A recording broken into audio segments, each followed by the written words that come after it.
There is already a review of the Saints' Prehistoric Sounds on this channel. You may find it in a video where I and a friend discussed the Saints' discography. It was his idea after, because he was quite a big fan of this group, more familiar with them than I was, and of Chris Bailey, their lead singer, who had passed away. And so him and I discussed the Saints' discography, I think, quite thoroughly there, actually. And my words on Prehistoric Sounds there, which were inspired by some of his... It's one of his absolute favourite albums of all time. He says it himself there. And so, just to be clear, like, I don't think what I'm going to say here is going to be superior to that. Prehistoric Sounds has been playing in my car. The CD in my car recently, which was purchased by the person I'm living with right now. We purchased some CDs at a book/CD fair not that long ago. And among them were Eternally Yours and Prehistoric Sounds. These two great albums, the two best albums by Australian rock group The Saints. What's interesting about the Saints is that, in an archaeological sense, they were a very early pioneer of punk rock, although I don't know how directly influential they were in any bands at the time. They didn't see themselves as part of the punk rock phenomenon. They were a band in Brisbane who wanted to return to the rock roots of the late 50s and early 60s. And then upon hearing the Ramones' debut album, they rushed to a recording studio to put to tape a single titled I'm Stranded. A debut album would follow in 1977, I'm Stranded, a very early punk rock album. They were offered a spot in the UK with EMI to be part of their kind of burgeoning punk rock outfits, along with the Sex Pistols, though they didn't personally feel a certain kinship with the Pistols or any of the punk rock acts, as far as I know. This is what my friend was claiming in our video. I'm remembering some of that discussion. And Eternally Yours was the first album they made whilst they were in the UK, which is a great rock album. I'm not the biggest fan of I'm Stranded, personally. I think it's kind of basic. It's just not really what I'm motivated to listen to. Eternally Yours is an extraordinary piece of... I think it's one of the most... Like, if you're a Rolling Stones fan, listen to Eternally Yours. You might really, really appreciate what's going on here. By a Rolling Stones fan, I mean... If you're just a fan of great rock music, and the Rolling Stones is essentially the basic band of rock music in the popular sense. This is actually something that this same friend suggested in a different conversation a lot more recently, actually, which is a great insight I felt. And I believe that the Eternally Yours has an appeal to this world as well as to the world of that first wave of punk rock, where it was recorded amongst. What's distinct about it compared to other punk rock around it is this dynamic horn section. And even more sophisticated the horn section is on the third album, something of a masterpiece of almost post-punk. In 1978's Prehistoric Sounds, Eternally Yours came out in 78 as well, just, I don't know if I mentioned that. But the same year, Prehistoric Sounds is a fantastic experiment in taking the rock formula or the punk formula and doing very interesting things with it in a sort of modernist sense. And they incorporate horns as though it's just a regular rock instrument that ought never have been abandoned. And so what we have is, in this respect, it's post-punk. In the modernist sense, it's post-punk. Not that it incorporates... I guess you could say it incorporated horns instead of synthesizers and keys. Obviously, piano was very common in early rock and roll, and I guess the kind of keyboards and synthesizers replaced that for the typical post-punk bands, you know, Susie and the Banshees or the Joy Division, the Cure, etc., Chameleons, whoever you want to name.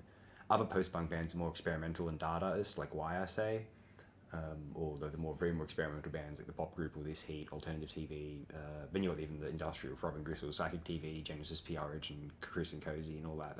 That's a whole different strange area. The nursery. Have you guys ever been to the nursery? You don't want to go to the nursery. Let's not talk about the nursery. If you're a Psychic TV fan, you're well aware of the nursery.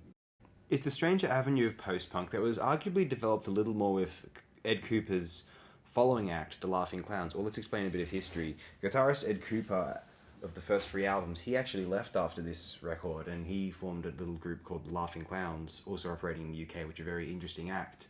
Chris Bailey continued with the Saints, and I don't think the Saints made any more interesting albums, except for possibly... My friend championed some of them to one degree or another, maybe certain songs off of them. The one that captivated me the most was 1984's A Little Madness to Be Free, which sounds like them trying to be Echo and the Bunnymen or something, you know. But honestly, Prehistoric Sounds far and away is the most interesting thing that this group ever did, and I think it's one of the more interesting rock albums of the late 70s or the 70s in general. It sounds like something that could have been really interesting and captivating to British music critics if it were released in 1983 or 1982. I think it was a little bit ahead of its time. I don't know if there's any stigma about them being Australians or not. I like to think not. But, you know, I would implore anyone who has an interest in either rock music in the Rolling Stones sense or post-punk in a Susie and the Banshees, Wire, or the Chameleon sense, the Cure sense, go give a whirl to the Saints' Prehistoric Sounds. Not enough people have listened to this album. I think it's one of the great classics of the genre, of rock music, recorded music even, possibly. It's been so, like, I'm not sick of it yet, and I could possibly have Prehistoric Sounds in my car for another year and still be extremely happy about it. The only slight complaint I have about the CD is it has some like live bonus tracks at the end, and I just prefer it if the album cycled through the original 12 tracks. It's just what I prefer. It's just 12 tracks. Sorry, I think it's 13 tracks. There you go. When I say 1982/1983, this might have been more picked up more so. That was the era when the that kind of the horn sections of the kind of reggae and ska bands were becoming really popular, and Madness and the Specials. I mean, that was, I guess, more of a 79 thing for the Specials, and it was related to the punk rock scene. I suppose the way the Saints went about it was not like, two-tone or ska. It wasn't influenced by Jamaican, music from the Caribbean, West Indies, or anything like that. At least not explicitly. I don't necessarily hear it in the sound.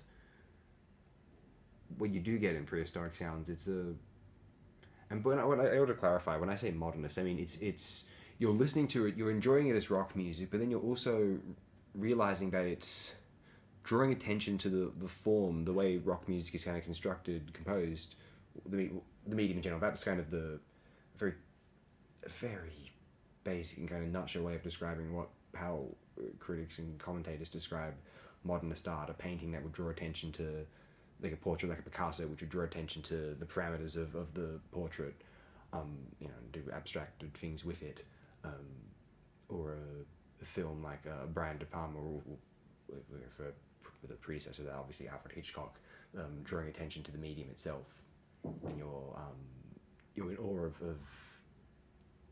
the scenes while it's being captivated by this illusion. I think that's an interesting take on, or a way to describe the effect of kind of a popular modernism, at least. Maybe you in the context of post-punk, the bands like Wire, this is something of the Swell Maps, which I was describing not that long ago.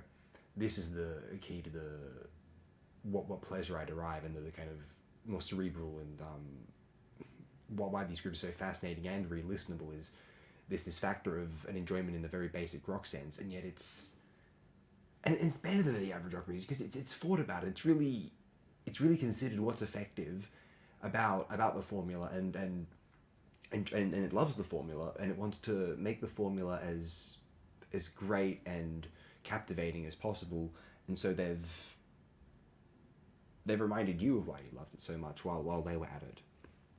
If I have a very basic criteria of a great rock album or a great recorded music album, the Saints' Prehistoric Sounds quite easily falls into that criteria.